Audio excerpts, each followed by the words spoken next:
الحمدللہ والصلاة والسلام علی رسول اللہ وعلی آلہ وصحبہ ومن والہ۔ محترم بھائیو، السلام علیکم ورحمۃ اللہ وبرکاتہ۔ ایک انسان جب اس دنیا سے گزر جاتا ہے اور اسے قبرستان میں دفن کر دیا جاتا ہے تو ہماری شریعت ہمیں اس بات پر ابھارتی ہے کہ چونکہ ہمارے ہی لوگ تھے جو ہمارے بیچ رہتے تھے، لیکن آج وہ قبر میں جا چکے ہیں، تو اس قبرستان کی بھی زیارت کی جائے۔ ایک تو اس کا فائدہ یہ ہے کہ ہمیں احساس ہوگا کہ ہم بھی ایک دن وہیں پہنچنے والے ہیں، اور دوسرا اہم فائدہ یہ ہے کہ ہم قبرستان میں جائیں گے تو ان کے لیے دعائے مغفرت کر سکیں گے۔ چنانچہ صحیح مسلم کی روایت ہے، اللہ کے نبی صلی اللہ علیہ وسلم نے ارشاد فرمایا، كنت نہیتکم عن زیارت القبور فزوروها فإنها تذکر الآخرہ۔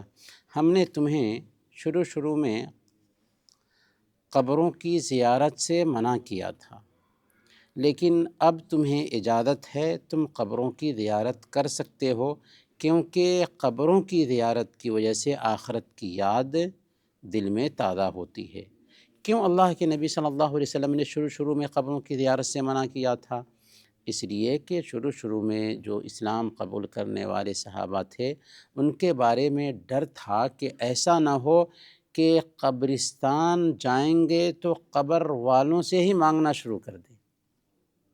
لیکن جب ایمان ان کا پختہ ہو گیا، صحیح عقیدے کو سمجھ گئے، دین کو سمجھ گئے، تو اللہ کے نبی صلی اللہ علیہ وسلم نے انہیں اجازت دے دی، اب تم قبرستان کی زیارت کر سکتے ہو۔ گویا کہ قبرستان کی زیارت کا جو اصل مقصد ہے وہ یہ ہے کہ ہم خود اس کے ذریعہ آخرت کی یاد اپنے اندر پیدا کریں، اور اپنے لیے نہیں بلکہ مردوں کے لیے وہاں جانے کے بعد دعا کر سکیں۔ البتہ جس انسان کی موت اسلام پر نہ ہوئی ہو، اس کے لیے دعا کرنا جائز نہیں ہوگا۔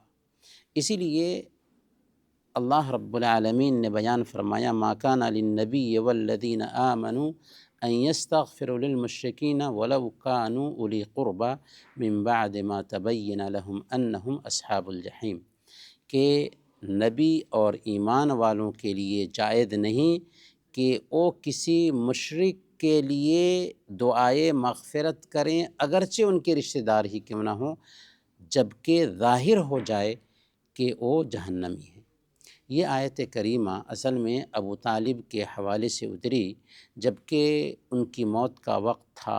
ابو طالب جس نے پوری زندگی اللہ کے نبی صلی اللہ علیہ وسلم کا دفاع کیا تھا، موت کے وقت اللہ کے نبی صلی اللہ علیہ وسلم ان کے پاس آئے۔ ابو جہل بھی وہاں بیٹھا ہوا تھا، اپنے ساتھیوں کے ساتھ ہے۔ ابو جہل چاہ رہا تھا کہ اسلام قبول نہ کریں۔ اللہ کے نبی صلی اللہ علیہ وسلم بہت کوشش کرتے ہیں، یہاں تک کہ کہتے ہیں کہ چچا جان آپ لا الہ الا اللہ کہہ لیجئے، اللہ کے ہاں ہم آپ کے لیے حجت کریں گے۔ لیکن ابو طالب دین عبد المطلب پر مرتے ہیں آخر وقت تک۔ اللہ کے نبی صلی اللہ علیہ وسلم کے دل میں یہ بات تھی کہ جس انسان نے زندگی بھر میرا دفاع کیا، اس کے لیے میں دعا کیسے نہ کروں۔ اللہ تعالیٰ نے اسی پس منظر میں یہ آیت کریمہ اتار دی، جس میں تنبیہ کی گئی کہ نبی اور ایمان والوں کے لیے مناسب نہیں کہ وہ ایسے لوگوں کے لیے دعا کریں جو ایمان پر نہیں مرے ہیں، اگرچہ ان کے رشتہ دار ہی کیوں نہ ہوں۔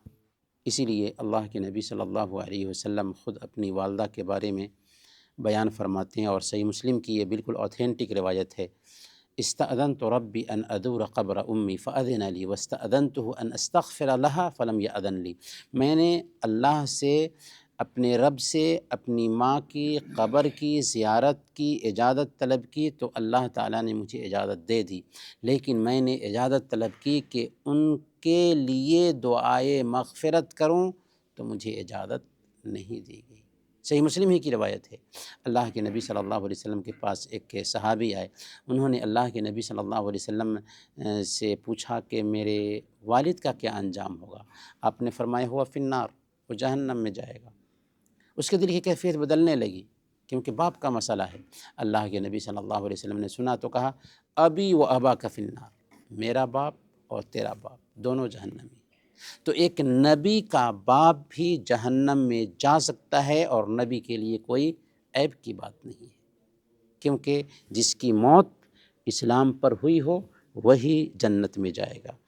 اسی طریقے سے جب ہم قبرستان کی زیارت کرنے جاتے ہیں تو قبرستان میں داخل ہونے سے پہلے سلام کریں گے، اور مردوں کو سلام کرنے کا طریقہ بھی اللہ کے نبی صلی اللہ علیہ وسلم نے بیان فرما دیا ہے۔ چنانچہ اللہ کے نبی صلی اللہ علیہ وسلم صحیح مسلم کی روایت کے مطابق جب قبرستان میں جاتے تھے تو دعا کرتے تھے السلام علیکم یا اہل الدیار من المؤمنین والمسلمین وإنا ان شاء اللہ بکم للاحقون اسأل اللہ لنا ولکم العافیہ۔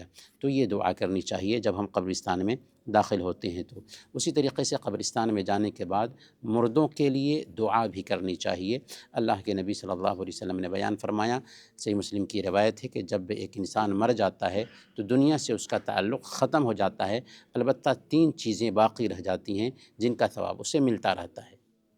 نیک اولاد جو اس کے لیے دعا کرے، علم جس سے فائدہ اٹھایا جائے، اور صدقہ جاریہ۔ صدقہ جاریہ اگر اس نے کوئی صدقہ جاری کیا یا اس کی طرف سے کوئی صدقہ کیا جاتا ہے تو اس کا بھی ثواب ملے گا۔ تو ایک نیک اولاد اگر دعا کرتی ہے اس کا ثواب ملے گا۔ اسی طریقے سے اگر ہم بھی مردوں کے لیے دعا کرتے ہیں تو اس کا بھی ثواب ملے گا۔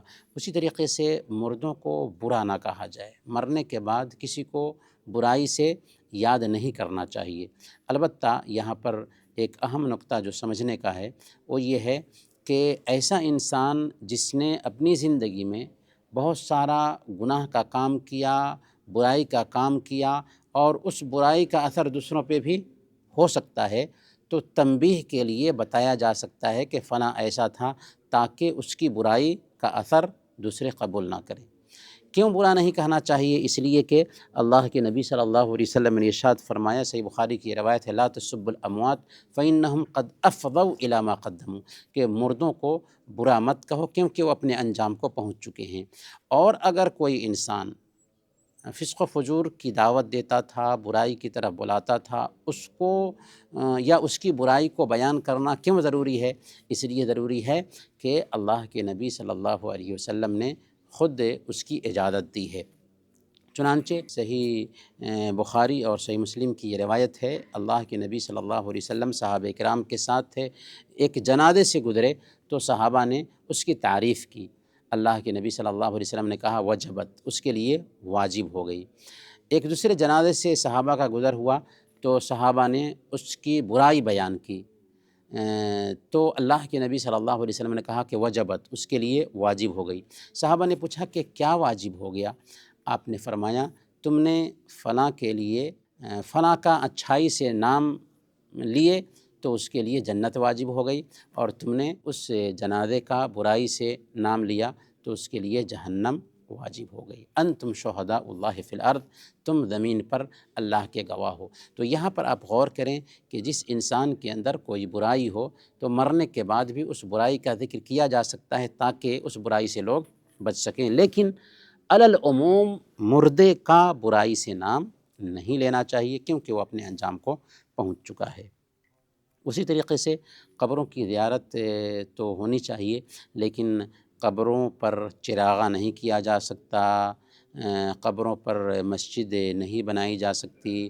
رسول اللہ صلی اللہ علیہ وسلم، جابر رضی اللہ تعالیٰ عنہ کی روایت ہے، لعن رسول اللہ صلی اللہ علیہ وسلم زائرات القبور والمتخذین علیہ المساجد والسرج، کہ اللہ کے نبی صلی اللہ علیہ وسلم نے قبروں کی زیادہ سے زیادہ زیارت کرنے والی عورتوں پہ لعنت بھیجی، اور اسی طریقے سے ان لوگوں پہ بھی لعنت بھیجی جو قبروں کو مسجد بناتے ہیں، سجدہ گاہ بناتے ہیں اور اس پر چراغاں کرتے ہیں۔ بلکہ اللہ کے نبی صلی اللہ علیہ وسلم کی وفات کے چند دن ہی باقی تھے، اللہ کے نبی صلی اللہ علیہ وسلم اس وقت یعنی اپنے آخری حیات طیبہ کے آخری دنوں میں فرما رہے ہیں لعنت اللہ علی الیہود والنصارى اتخذوا قبور انبیاء مساجد، یہودیوں اور عیسائیوں پر اللہ کی لعنت ہو کہ انہوں نے اپنے نبیوں کی قبروں کو سجدہ گاہ بنا لیا۔